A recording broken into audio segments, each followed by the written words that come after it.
우주에서 가장 소중한 학생 여러분, 지금 우리는 뉴턴의 운동법칙을 이해를 하고 있는 중인 거예요. 여러분들과 같이 뉴턴의 운동법칙을 힘과 그리고 또 하나 운동방정식을 통해서 여러분들과 같이 한번 생각을 해보고 있는 중인 거예요. 그렇죠? 자, 그래서 이번 시간에 여러분들과 어떤 걸 할 거냐면 드디어 여기에 있는 뉴턴의 운동의 법칙을 가지고 물체의 운동방정식을 세울 건데, 우리는 이제 중요 개념을 한번 정리를 해보고 그리고 또 하나 문제풀이를 한번 해볼 거예요. 무슨 얘기냐면 여러분들이 특정한 문제, 물론 이게 간단한 예예요. 이게 간단한 문제 한번 적용을 시켜보게 되면은 여러분들은 틀림없이 뉴턴의 운동의 법칙이라고 하는 자체를 좀 더 심도 있게 이해를 할 수가 있을 거예요. 이게 우리가 같이 해야 될 학습 목표예요. 자, 그러면 도대체 무엇을 한다라고 하는 건 잘 이해를 했을 거라고 생각을 하고, 저는 여기에 대해서 어떻게 설명을 할 거냐면 먼저 이렇게 할 거예요. 우리가 물체의 운동방정식을 세우려면 처음에 어떤 걸 먼저 이해를 해야 돼요. 그래서 첫 번째는 뉴턴의 세 가지 운동법칙에 대해서 먼저 생각을 해야 될 거예요. 그래서 여러분들한테 세 가지 운동법칙에 대해서 간단하게 설명을 해주고, 그리고 두 번째는 무엇을 할 거냐면 여기서 힘이라고 하는 개념이 나오잖아요. 그래서 이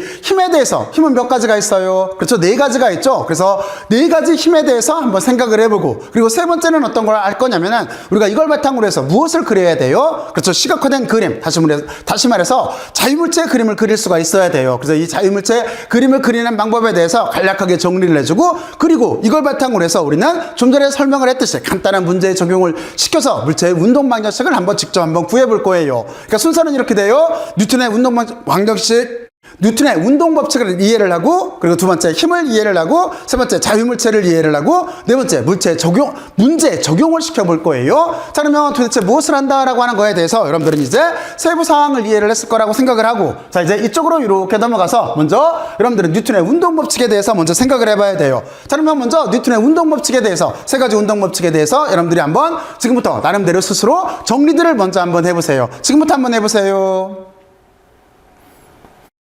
잘 정리들 됐어요? 자, 그리고 이왕에 시작한 거 이렇게 하고 나서 여러분들이 자유물체 그리는 방법에 대해서도 다시 한번 인지들을 한번 해보세요. 이 자유물체 그림을 그리려고 하면은 여러분들은 먼저 힘에 대해서도 인지를 하고 있어야 돼요. 네 가지 힘도 지금부터 고려를 해서 한번 여기 자유물체 그림하고 뉴턴의 운동법칙을 서로 연계를 시켜서 한번 전체를 형상화를 한번 시켜보세요. 전체적인 구상을 한번 해보세요. 해봤어요? 잘 돼요? 틀림없이 여러분들은 잘 이해를 하고 있을 거예요. 자, 그러면 여기서부터 간단하게 이렇게 살펴보죠. 우리는 첫 번째 뉴턴의 운동법칙이라고 하는 거는 첫 번째가 관성의 법칙이라고 하는 걸 잘 이해를 하고 있을 거예요. 그렇죠? 자, 그래서 먼저 관성의 법칙에 대해서 여러분들은 지금부터 다시 한번 정리들을 한번 해봐요.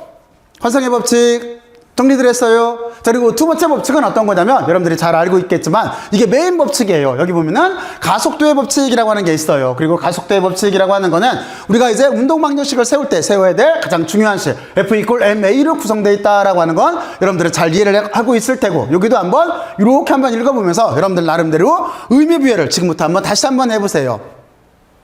해봤어요? 그러면 세 번째는 어떤 법칙이 있어요? 세 번째는 여러분들이 또 하나 잘 이해를 하고 있는 것처럼 작용반작용의 법칙이 있어요. 작용반작용의 법칙이라고 하는 거는 다음과 같이 이렇게 기호를 처리할 수가 있어요. 자, 그러면 여러분들은 여기 기호 처리되어 있는 이 법칙도 한번 이해를 해보고, 그리고 또 하나 여기에 우리 말로도 설명이 되어 있어요. 여기도 한번 쭉 한번 읽어보면서 여러분들이 이 세 가지 법칙에 대해서 다시 한번 정리들을 한번 해보세요. 해봤어요? 여러분들은 틀림없이 여기를 잘 이해를 했을 거라고 생각을 하고, 제가 여기에 대해서 간단하게 부연 설명만 하면은 실제 메인 법칙은 어떤 거냐면 여기에 있는 두 번째 가속도의 법칙이에요. 가속도의 법칙은 관성 기준 툴에서 관찰을 할 때 물체의 가속도는 그 물체에 작용하는 알짜 힘에 비례를 하고 물체의 질량에 반비례한다라고 하는 거예요. 그걸 그대로 처리하면 이렇게 되겠죠. 뭐냐면 여기 보면은 가속도라고 하는 거는 물체에 작용하는 알짜 힘에 비례를 해요. 가속도는 물체에 작용하는 알짜 힘에 비례를 하게 되어 있는 거예요. 그리고 또 하나 질량에 반비례하게 되어 있어요. 질량에 반비례하게 되어져 있어요. 이거 여러분들이 그냥 해보면 금방 할 수가 있어요. 어떻게 해보면 되는 거냐면 여러분들이 만약에 지금 책상에 앞에 있다라고 한다면 그 중에서 물체 하나를 택해요. 물체 하나를 택해서 그 물체를 한번 힘을 가해서 밀어봐요. 여러분들이 힘을 상대적으로 두 가지로 나눠요. 약한 힘을 가지고 밀면은 거기 가속도는 센 힘으로 가지고 밀었을 때보다 상대적으로 약할 거예요. 그렇죠? 여러분들이 힘을 두 번만 약하고 센 거를 여러분들 손으로 직접 한번 해보면은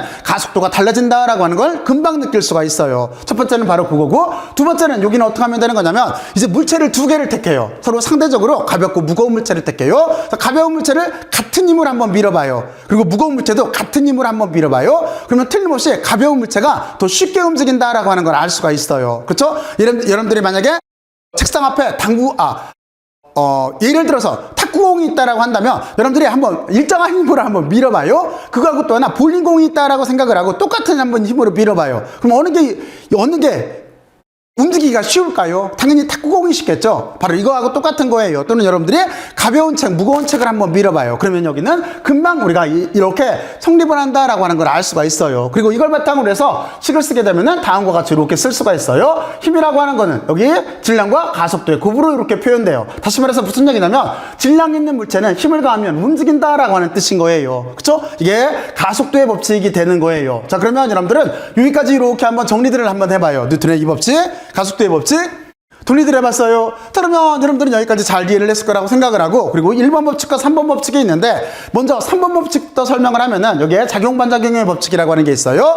이 작용반작용의 법칙이라고 하는 거는 뉴턴이 왜 3번 법칙으로 넣어놨냐면 여기에는 힘을 설명하기 위해서 그래요. 힘이라고 하는 게 어떤 거냐면 다음과 같이 이렇게 뭐가 보여요? 내가 너를 밀면 너도 나를 민다 하고, 또 하나 진짜로 중요한 의미는 뭘까요? 그렇죠. 뭐냐면 힘이라고 하는 거는 항상 반대 방향 힘, 다시 말해서 짝힘이 존재를 해야 된다 하는 거예요. 힘을 측정을 하려면 혼자만으로는 측정할 수 없다라는 뜻이에요. 그러니까 힘은 항상 짝힘으로서 존재한다, 해야만 된다라고 하는 걸 설명하기 위해서 여기에다가 작용반작용의 법칙을 이렇게 넣어놨어요. 다시 말해서 여기에는 힘을 설명하기 위해서 이걸 넣는 게 제 3법칙인 거예요. 그게 바로 작용반작용의 법칙인 거예요. 그리고 여기는 이렇게 읽으면 되겠죠. 1이 2한테 힘을 가하면 2는 1한테 힘을 가해요. 어떻게? 크기는 같고 반대 방향에 힘을 가한다라고 하는 바로 그 뜻인 거예요. 그리고 첫 번째 법칙은 뉴턴이 쓴 위대한 책이 있죠. 위대한 책. 그 책 이름이 뭐예요? 그렇죠. 자연철학의 수학적인 원리라고 하는 책이 있어요. 우리가 줄여서 프린키피아라고 하고 불러요. 그 프린키피아에 보면은 뉴턴이 뭐라고 써놨냐면 실제 1법칙은 본인이 발견한 게 아니라 갈릴레이가 발견한 거를 내가 갖다 여기다 1법칙으로 넣어놨다라고 이렇게 써놨어요. 그리고 이유를 썼어요. 왜 그러냐면 여기에 있는 것처럼 관성 기준 틀에서 관찰할 때 물체의 가속도, 그리고 또 하나 힘을 논해야 돼요. 바로 이거를 정리하기 위해서 저기다 1법칙을 넣는 거예요. 그럼 여러분들이 관성의 법칙 그러면 뭐예요? 그쵸? 관성의 법칙이라고 하는 거는 여러분들한테 많이 부연 설명을 했듯이 움직이려고 하는 물체는 계속 움직이고 정지된 물체는 정지돼 있다라고 하는 거예요. 그러면 여러분들은 여기서 어떤 걸 느껴야 되는 거냐면, 먼저 물론 이 생각은 갈릴레이가 먼저 했어요. 조금 아까 설명을 했듯이. 그럼 갈릴레이는 이 주장을 왜 할 수밖에 없었냐면 그 후대로 넘어가서 약 한 2000년 전으로 가요. 그럼 누구 시대예요? 그리스 철학자들 시대인 거죠. 그리스 철학자 중에서 아리스토텔레스가 물체 운동을 논할 때, 다시 말해서 운동학을 논할 때 무엇을 하고 얘기를 했냐면 물체는 계속 힘을 받아야 움직일 수 있다라고 이렇게 논했어요. 그렇죠? 다시 한번 얘기할게요. 우리 주변에서 일어나는 현상을 생각해보면 이 말이 맞는 것처럼 보여요. 여러분들이 만약에 책상 위에 있는 물체를 한번 밀어봐요. 그러면 그 물체는 쓸 거예요. 그러니까 아리스토텔레스는 어떻게 생각을 했냐면 물체에 계속 힘을 가해야 물체는 움직일 수 있다라고 생각을 한 거예요. 근데 갈릴레이가 그거를 본질적으로 부정을 한 거예요. 그렇지가 않고 어떻게 생각을 했냐면 물체에 힘이 계속 가해지지 않아도 움직이려고 하는 물체는 계속 움직이려고 하는 성격이 있고 정지된 물체는 정지돼 있다, 정지하려고 하는 성격이 있다라고 한 거예요. 다시 말해서 운동의 형태를 바꾸지 않으려고 하는 게 이게 자연의 본성이다라고 역주장을 한 거예요. 반대 주장을 한 거예요. 이게 정말로 중요했던 관념이에요. 그리고 뉴턴은 바로 여기에 있는 뉴턴의 이 법칙, 바로 여기를 설명을 하기 위해서 바로 관성의 법칙이라고 하는 거를 반성의 법칙이라고 하는 거를 1법칙으로 넣어놨어요. 왜 그러냐면 여기에 있는 F = MA가 여기에 있는 것처럼 관성 기준 틀 내에서 성립하게 되어져 있어요. 그쵸? 바로 이렇게 해서 우리는 이 법칙을 중심으로 해서 여기 있는 1법칙과 3법칙이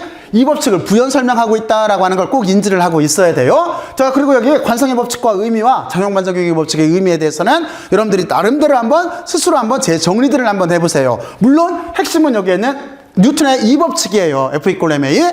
그러면 이제 여기서 한 가지만 생각을 해볼까요? F = MA 어떤 뜻인가요? 좀 전에 말했듯이 질량이 있는 물체는 힘을 가하면 움직인다라고 하는 뜻이에요. 그렇죠? 그러니까 다시 말해서 질량 있는 물체 지금부터 생각을 해봐요. 아까 예를 들었듯이 탁구공 질량 있죠? 자, 그리고 자동차 질량 있죠? 비행기 질량 있죠? 우주선 질량 있어요? 태양별 은하우주 다 질량 있어요. 그러니까 쉽게 말해서 질량이 있는 물체에 대한 만물의 이론이 되는 거예요. 딱 이 간단하시 등호를 중심으로 기호 3개를 가지고 뉴턴은 쉽게 말해서 우리가 주변에서 보이는 모든 물체의 운동을 논했던 거예요. 참 인류 역사상 대단한 통찰력이에요. 대단한 통찰력. 그렇잖아요? 바로 이렇게 논했어요. 자, 그러면 여기서 한 가지만 여러분들한테 질문할까요? 그러면 혹여라도 질량이 없는 물체가 있을 수가 있을까요?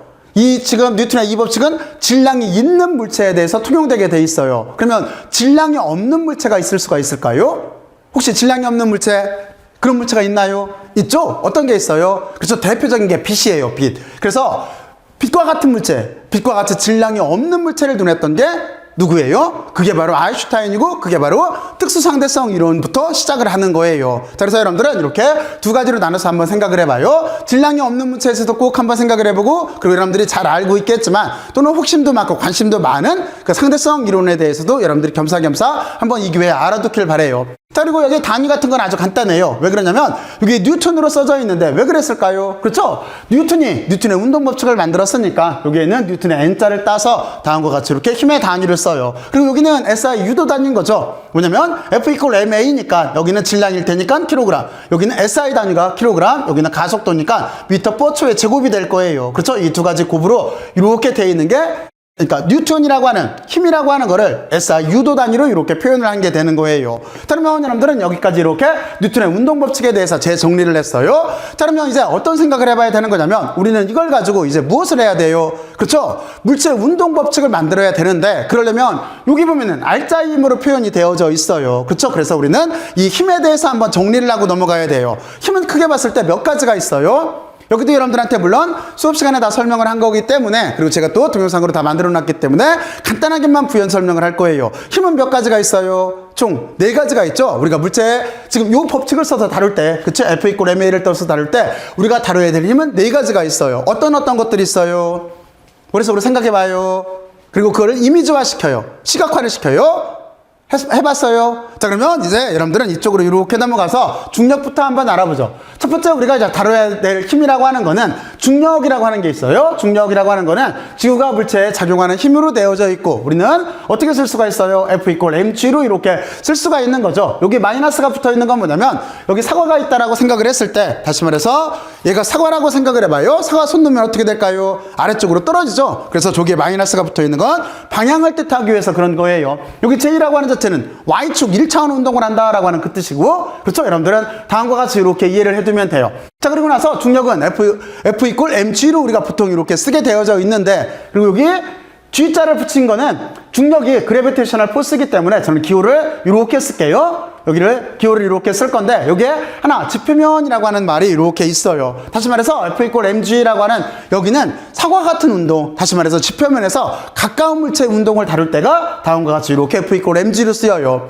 그러면 만약에 사과가 아니라 사과 위에 보면은 얘를 만약에 사과라고 보고, 그리고 이렇게 36만 킬로미터 위쪽에 달이 있어요. 달의 중력도 다음과 같이 이렇게 표현이 될까요?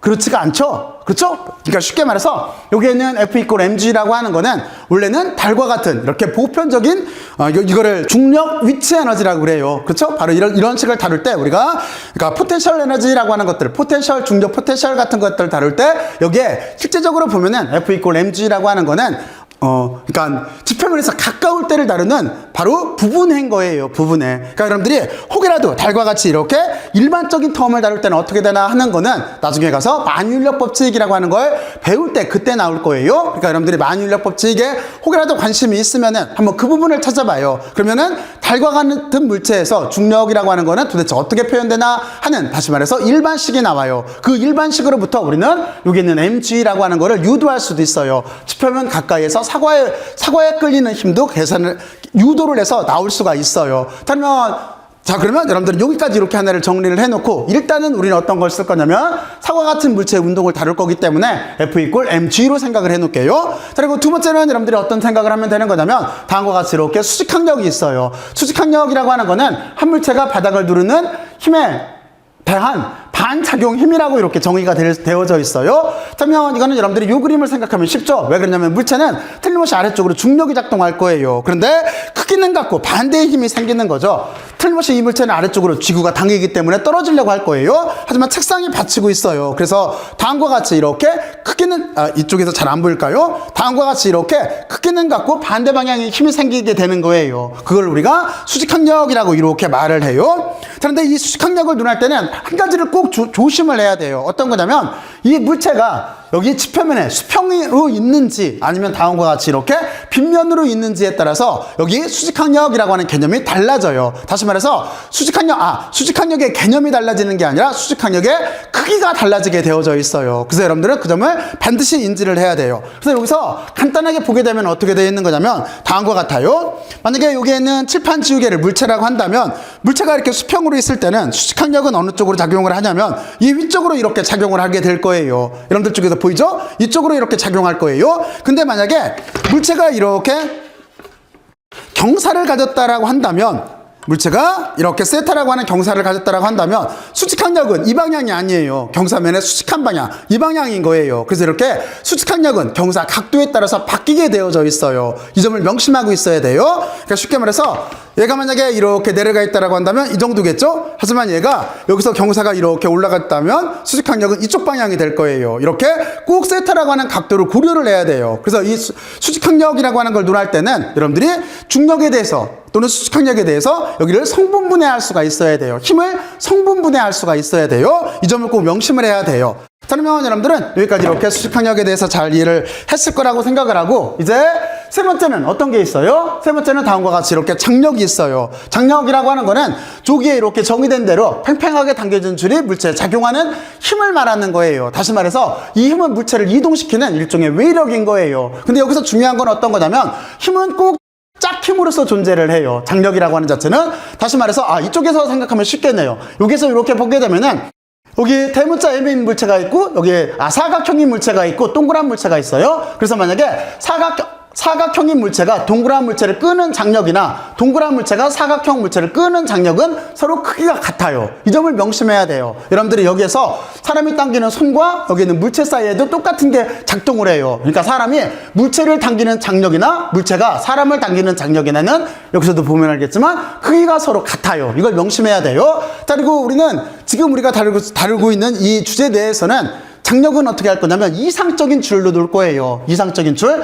이상적인 줄이라고 하는 건 뭐냐면 여기처럼 이렇게 부피나 질량을 가지고 있고 또는 늘어나거나 줄어들 수 있는 줄이 아니라 여기는 그냥 물체와 연결되어 있는 이상적인 줄이에요. 탄성력도 없고 아무런 변화가 없는 줄이에요. 무게도 없어요. 단지 힘만을 전달시키는 그런 줄이라고 가정을 하고 다룰 거예요. 자, 그러면 여러분들이 이제 장력에 대해서 잘 이해를 했을 거라고 생각을 하고 그리고 마지막 남은 게 어떤 게 있어요? 마지막 남은 게 다음과 같이 이렇게 마찰력이라고 하는 게 있어요. 마찰력이라고 하는 거는 어느 쪽 방향으로 생겨요? 그쵸? 물체가 움직이는 반대 방향으로 생기게 되어져 있어요. 그쵸? 물체가 움직이려고 하면 그 반대쪽으로 생기는 게 이렇게 마찰력이에요. 그리고 마찰력은 여러분들이 식을 하나 생각을 해야 되는데 여기서 어떤 거를 꼭 생각을 해둬야 되는 거냐면 마찰력이라고 하는 거는 물론 뭐 이렇게 쓰나 똑같아요. 의미가 정지 마찰력, 운동 마찰력인데 어쨌든 마찰력이라고 하는 거는 마찰 계수에다가 수직항력을 곱한 값이에요. 마찰 계수에다가 수직항력을 곱한 값이에요. 그 점을 이렇게 명심하고 있어야 돼요. 그러니까 마찰력이라고 하는 거는 표면에 따라서, 표면의 면적에 따라서 달라지지가 않아요. 그러니까 만약에 어떤 같은 재질로 된 물체가 있다라고 생각을 했을 때 지금 이 지우개는 뭐 여러 가지 물질로 되어져 있지만 이게 만약에 같은 물체로 되어져 있다라고 봐요. 그랬을 때 면적이 넓은 쪽으로 이렇게 끌고 갈 때 마찰력이나 면적이 작은 쪽으로 끌고 갈 때 마찰력이나 서로 같아요. 여기가 큰 영향을 못 주게 돼 있다라고 하는 걸 여러분들은 꼭 머릿속으로 먼저 이해를 하고 있어야 돼요. 그러니까 마찰력은 마찰 개수라고 하는 거는 표면과 여기 물체 사이에 예를 들면 거칠기 같은 거예요. 거칠기 같은 거. 실제는 원자 같은 것들이 물체를 이렇게 두게 되면은 원자 같은 것들이 서로 끝 닿는 데에서 여기에 공유결합을 하게 돼 있어요. 그 센 정도가 여기 있는 마찰 개수하고도 연결 같은 것들이 되어져 있어요. 그러니까 물체를 만약에 현미경으로 들여다본다면 거기가 울퉁불퉁하겠죠. 그 서로가 이렇게 닿으면은 접촉하는 부분마다 원자나 또는 전자 같은 것들을 서로 공유하게 돼 있어요. 전자를 공유하게 돼 있어요. 그걸 따드락 끊고 지나가는 게 여기 있는 것처럼 운동 마찰력이 되는 거예요. 자, 그래서 마찰력이 어쨌든 기호는 그렇다라고 보고 여기는 마찰 개수와 여기 수직항력으로 구성이 되어 있다라고 하는 걸 알면 되는 거고 여러분들이 여기 그래프라고 하는 거는 어떻게 이해를 하면 되는 거냐면 다음과 같이 이해를 하면 돼요. 여러분들이 만약에 차를 끌려고 해요. 차를 만약에 끌거나 밀려고 해요. 그럼 틀림없이 처음에는 여러분들이 아무리 힘을 가해도 차는 꿈쩍도 안 할 거예요. 그렇죠? 차를 밀려고 할 때 처음에는 꿈쩍도 않다가 어느 순간에 덜컹 하면서 차가 밀려가기 시작을 할 거예요. 바로 그거예요. 처음에 힘을 쭉 가다가 요즘에 최대 정지 마찰력이에요. 최대 정지 마찰력을 딱 끊어지는 순간에, 그렇죠? 그때부터 차는 덜컹 하면서 이렇게 등속도로 움직이게 될 거예요. 여기는 여러분들이 직관적으로도 잘 이해를 할 수가 있을 거예요. 자, 그러면 여러분들은 여기까지 이렇게 잘 이해를 했을 거라고 생각을 하고, 자, 그래도 우리가 물체의 운동을 다룰 때는 다음과 같이 생각을 해야 돼요. 어떻게 생각을 해야 되는 거냐면 순서에 꼭 한번 신중하게 생각을 해야 돼요. 물체 운동 방정식을 다룰 때 우리가 F=ma라고 하는 수식을 써서 다뤄야 되는데 힘을 중둔한방으로 생각하면 헷갈려요. 그러니까 여러분들 항상 어떻게 생각을 해야 되는 거냐면 첫 번째, 물체니까, 그렇죠? 물체니까 반드시 자유물체 그림을 그릴 때 먼저 얘가 뭐가 있겠어요? 물체니까 질량이 있겠죠? 그러니까 틀림없이 중력을 먼저 그려요. 중력은 어느 방향으로 그려야 돼요? 지구 중심 방향으로 그려야 돼요. 그래서 반드시 중력이 반드시 먼저 작동을 한다라고 하는 걸 여러분들은 먼저 이해를 하고 있고, 그리고 두 번째는 어떤 생각을 해야 돼요? 두 번째는 물체가 접촉하고 있는지 접촉하고 있지 않는지를 먼저 봐야 돼요. 그래서 만약에 물체가 이것처럼 접촉하고 있다라고 한다면 수직항력이 있는 거예요. 하지만 물체가 다음과 같이 이렇게 단진 운동처럼 또는 원뿔 진자 운동처럼 다음과 같이 이렇게 공간에 떠 있다라고 한다면 그러면 이때는 수직항력이 있을까요? 없을까요? 수직항력이 없는 거예요. 만약에 이 물체에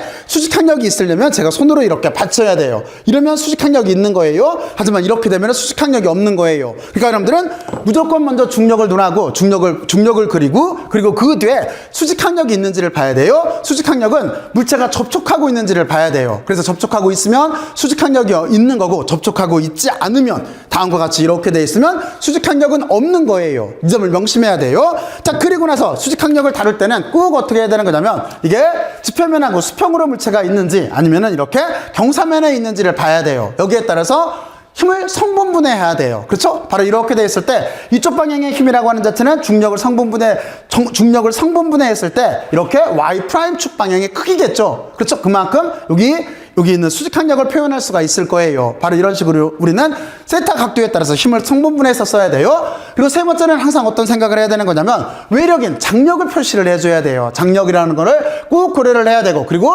장력이라고 하는 건 어떻게 되겠어요? 장력이라고 하는 거는 크기와 같은 짝힘이 있다라고 하는 걸 반드시 명심을 해야 돼요. 여기를 반드시 이렇게 명심을 하고, 그러면 장력이 있으면 물체는 어떻게 되겠어요? 움직이기 시작을 하겠죠. 움직이기 시작하면 틀림없이 마찰력이 있을 거예요. 마찰력은 움직이는 방향에 반대 방향으로 생겨요. 움직이는 방향에 반대 방향으로 생기고, 여기는 마찰 개수에다가 수직항력을 곱한 값으로 표현된다라고 하는 걸 꼭 인지를 하고 있어요. 그러니까 먼저 물체가 있으니까 중력을 고려하고, 그리고 물체가 접촉하고 있는지를 봐서 수직항력을 고려하고, 그리고 물체가 움직여야 되니까 장력을 고려하고, 움직이게 되면 마찰력이 있는지를 봐야 돼요. 마찰력이라고 하는 거는 물체의 운동에 따라서 있을 수도 있고 없을 수도 있어요. 자, 그러면 여러분들은 여기까지 힘에 대해서 간략하게 알아봤어요. 자, 그러면 이렇게 알아봤다라고 한다면 다시 여기를 여러분들 나름대로 지금부터 정리들을 먼저 한번 해보세요. 지금부터 한번 해보세요.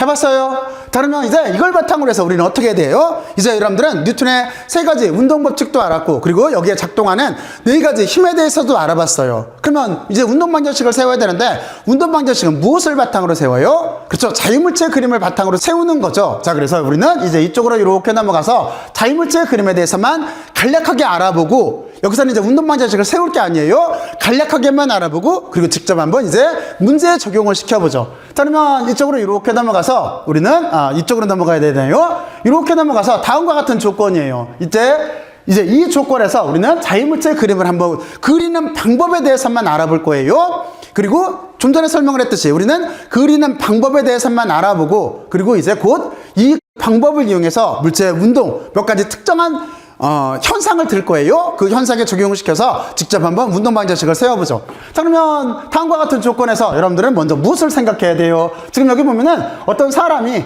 M이라고 하는 질량체를 끌고 가고 있어요. 바로 이랬을 때 우리는 자유물체 그림을 그리게 되면은 운동 방정식을 세우기가 쉽다라고 하는 건 여러분들이 잘 이해를 했을 거라고 생각을 하고, 자, 그리고 나서 이런 현상을 가지고 자유물체 그리려면 몇 가지 단계가 있어요. 먼저 무엇부터 해야 돼요? 생각들 나요? 자, 그렇죠? 어떻게 해야 되는 거냐면 다음과 같은 조건을 이렇게 따라주면 돼요. 자, 여기를 한번 보면서 다시 한번 여러분들 한번 생각들을 한번 해보세요. 저기 보면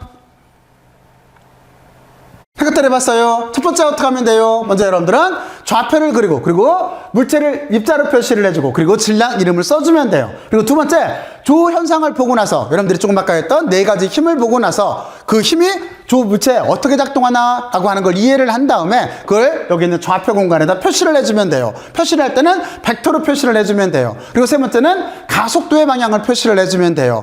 그러면 어떻게 돼요? 여러분들한테 여러 번 설명했지만 바로 이렇게 그림을 그리게 되면 그거나 F = MA나 서로 같은 식이 되는 거예요. F = MA가 곧바로 어떻게 돼요? 그렇죠? 우리가 그린 자유물체 그림하고 같게 되어져 있는 거예요. 자, 그러면 그리고 나서 우리는 거기에 의미를 부여를 해서 물체의 운동 방정식을 이렇게 세우면 돼요. 자, 그러면 여기 있는 그림을 직접 한번 지금부터 그려볼까요? 다음과 같이 이렇게 그리면 될 거예요. 첫 번째, 우리는 좌표 그리고 물체 그리고 질량으로 표시를 해주면 돼요. 그러면 어떻게 하면 되는 거냐면 원래는 이 물체가 이렇게 있다라고 한다면 좌표는 이 물체의 질량 중심 여기에다가 이렇게 그리면 될 거예요. 근데 여기다 그리면은 그림이 오버랩 되니까 저는 그거를 옆으로 이렇게 그릴게요. 먼저 좌표를 그리고 이게 첫 번째 할 일이에요. 그리고 나서 또 하나 어떤 걸 할 거냐면 물체를 입자로 표시를 해주는 거예요. 이 물체를 확 줄여가지고 이렇게 입자로 표시를 해줘요. 물론 여기서 말하는 위치는 어디냐면 질량 중심이에요. 이렇게 해주고 그리고 또 하나 여기다가 질량을 써주면 돼요. 지금 이 물체의 질량은 스몰 m으로 되어져 있기 때문에 여기도 스몰 m으로 이렇게 써주면 되는 거예요. 혹시 여기가 10kg이다 라고 한다면 여러분들은 여기다 10kg이라고 이렇게 써주면 돼요. 그러면 여기까지 첫 번째 할 일을 끝났어요. 그리고 두 번째는 뭐예요? 두 번째는 힘을 차여서 벡터로 표시를 하면 되는 거죠. 다음과 같은 이런 구조에서 힘은 어떤 게 있어요? 그쵸? 무조건 조금 아까 설명을 했듯이 물체이기 때문에 어떻게 돼요? 아래쪽으로 중력이 있을 거예요. 그러니까 여러분들은 여기에다가 중력 있다라고 첫 번째 써주면 돼요. 그리고 두 번째는 뭐를 보면 돼요? 그쵸? 물체가 접촉하고 있는지를 봐야죠. 지금 물체는 지면하고 접촉하고 있어요. 그러니까 어떤 게 있어요? 수직항력이 있는 거예요. 그러니까 위쪽으로 이렇게 수직항력이 존재를 하고 있는 거예요. 그리고 세 번째는 어떤 걸 봐야 돼요? 물체가 움직여야 되니까 장력을 표시를 해줘야 되죠. 장력은 지금 왼쪽에서 오른쪽으로 가고 있어요. 그러니까 여기다가 왼쪽에서 오른쪽으로 장력을 이렇게 써주면 돼요. 자, 그리고 네 번째는 뭐를 봐야 돼요? 물체가 움직이니까 마찰력이 있겠죠. 그러니까 틀림없이 반대 방향으로 마찰력이 있을 거예요. 이렇게 반대 방향으로 마찰력을 표시를 해주면 돼요. 이걸 표시를 해줄 때 여러분들은 한 가지를 고려를 해야 돼요. 벡터를 그릴 때 그냥 무의미하게 그리는 것보다는 항상 어떻게 해야 돼요? 방향과 크기를 고려해서 그리는 게 낫죠. 그러면 다시 한번 여기를 살펴볼까요? 지금 만약에 중력의 크기를 이만큼 그렸다라고 했을 때 위쪽으로 작용하는 수직항력은 크기를 얼마큼 그려야 될까요? 그렇죠? 지금 같은 경우에는 여기가 세타라고 하는 경사가 없기 때문에, 그렇죠? 각도가 없기 때문에 중력과 수직항력은 서로 크기는 같고 방향은 반대일 거예요. 이렇게 크기는 같고 방향이 반대게 그려주면 돼요. 그리고 물체가 이쪽으로 끌고 가고 있어요. 끌고 가고 있을 때 마찰력은 어떻게 그려야 될까요? 틀림없이 이 장력부에 비해서 반대 방향이지만 크기가 작을 거예요. 혹이라도 이 마찰력이 이렇게 장력하고 크기가 같다라고 한다면 이 물체는 안 움직일 거예요. 그 대신 여기서 물체를 끌고 가고 있다라고 한다면 틀림없이 방향은 반대이지만 장력보다 작게 이렇게 그려줘야 될 거예요. 그러면 다들 이해 갔죠? 자, 그럼 이렇게 그려주고 이제 여기 세 번째 마지막으로 우리는 가속도의 방향을 표시를 해주면 돼요. 가속도는 지금 왼쪽에서 오른쪽으로 가고 있어요. 그러니까 여러분들은 여기에다가 왼쪽에서 오른쪽으로 가고 있다라고 해서 가속도를 이렇게 써주면 돼요. 그리고 가급적이면 방향도 표시해 주는 게 좋아요. 물론 이 화살표의 방향이 지금 이게 플러스 방향이다라고 하는 걸 나타나고 있어요. 근데 이게 문제를 쭉 풀다 보면 아차 하는 순간에 헷갈려요. 그래서 여기다 가속도에다가 너 플러스 방향은 좌표를 중심으로 숫자가 증가하는 방향. 그렇죠? 그 방향이다라고 이렇게 표시를 해주면 좋아요. 자, 그러면 여기까지 이렇게 자유물체 그림을 다 그렸어요. 그러면 우리는 그 뒤에 어떻게 하면 돼요? 이제 의미를 부여해서 운동방정식을 세우면 되는 거예요. 어떻게 세우면 돼요? 그렇죠? X축은 X축끼리, Y축은 Y축끼리 힘을 정리를 하면 되는 거예요. 자, 그러면 여러분들이 그것까지 지금부터 먼저들 한번 해보세요. 지금까지 알고 있는 지식을 바탕으로 해서 운동방정식 한번 세워봐요. 세워봤어요. 자, 그러면 저는 이제 여러분들이 여기를 잘 세웠을 거라고 생각을 하고 뭐 간단하게 세우면 이렇게 되겠죠. 일단 말로만 설명을 해주고 저는 좀 이따 문제에다 적용을 시킬게요. 원래 여기에 알짜 힘이라고 하는 거는 그렇죠? F라고 하는 알짜 힘은 여기다가 시그마 표시를 하면 돼요. F = MA여야 돼요. 근데 이 알짜 힘이라고 하는 거는 두 개로 나눌 수가 있겠죠. 어떻게? 여기는 F라고 하는 힘이 X축 방향의 알짜 힘, 그리고 더하기 또 하나 F라고 하는 거에 Y축 방향의 알짜 힘으로 이렇게 쓸 수가 있을 거예요. 그쵸? 그래야 전체가 나올 테니까. 그러면 X축 방향에, F의 X축 방향의 R자 힘이라고 하는 거는 뭐 있어요? X축 방향은 지금 장력과 마찰력이 있을 거예요. 그러면 는 한 다음에 장력은 T로 써주고 플러스 방향일 테고, 그리고 마찰력은 F로, 스몰 F로 써주는데 마이너스 방향일 거예요. 그렇죠? 그리고 여기다가 는 한 다음에 이게 MA하고 같아야 되니까 M은 소문자 M이라고 했으니까 M을 써주고, 그리고 가속도 A는 플러스 방향이라고 했으니까 그대로 이렇게 는 한 다음에 MA로 써주면 되겠네요. 이렇게 X축 방향에 운동 방정식을 하나 세우고, Y축 방향은 어떻게 될까요? Y축 방향은 여러분들이 어떻게 하면 되는 거냐면 이렇게 힘에다가 Y축 방향에 R자 힘이다 라고 표시를 해주고 등호를 이렇게 쓴 다음에 Y축 방향은 수직항력과 중력이 있어요. 그러니까 여기다가 FN으로 써주고 이쪽에 FG로 이렇게 써주는데, 수직항력은 플러스 방향, 그리고 여기 있는 중력은 마이너스 방향이에요. 그리고 나서 우리는 등호를 한 다음에 질량은 M일 테고, 그리고 가속도는 지금 어떻게 돼요? Y축으로는 안 움직이죠? Y축으로 안 움직이니까 가속도는 0이 될 거예요. 그러니까 실제적으로 보면 는 한 다음에 0이 돼요. 그렇죠? 는 한 다음에 0이 돼요. 또는 여기는 이렇게 생각해도 돼요. 조금 아까 말했듯이 수직항력과 중력이라고 하는 거는 크기가 같고 방향이 반대예요. 조금 아까 이 식에서 FN하고 그렇죠? 마이너스 FG라고 하는 거는 서로 약분돼서 없어져요. 그러니까 Y축 방향으로는 꼼짝도 못하는 거예요. 아무것도 없는 거예요. 바로 이런 식으로 이렇게 해서 우리는 운동 방정식을 X축과 Y축으로 써줄 수가 있어요. 그러면 여러분들은 지금은 제 말 듣고 한번 써봐요. 왜냐면 조금 있다가 이걸 바탕으로 해서 물체에 직접 적용을 시켜볼 거예요. 그 연습을 지금 한번 해봐요. 그러면 여러분들은 여기까지 잘 이해를 했을 거라고 생각을 하고, 자 이제 이해 개념을 바탕으로 해서 우리는 어떻게 할 거냐면 가장 간단한 몇몇 문제를 풀어볼 거예요. 이게 지금부터 학습 목표예요. 자 그러면 여기까지 스스로 한번 이해를 해봐요. 다시 한번 정리를 해볼까요? 뉴턴의 3가지 법칙 머릿속으로 떠올려요. 그리고 두 번째 4가지 힘 머릿속으로 떠올려요. 그리고 지금부터 자유물체 그림 그리는 방법 다시 머릿속으로 떠올려봐요. 그리고 꼭 한번 시각화를 시켜봐요. 여기까지 꼭 해놔요. 그리고 이제 우리는 문제를 풀러 들어가죠. 자 그러면 여기까지 열심히 들어주셔서 고맙고 수고들 많이 했어요. 문제풀이해서 보죠.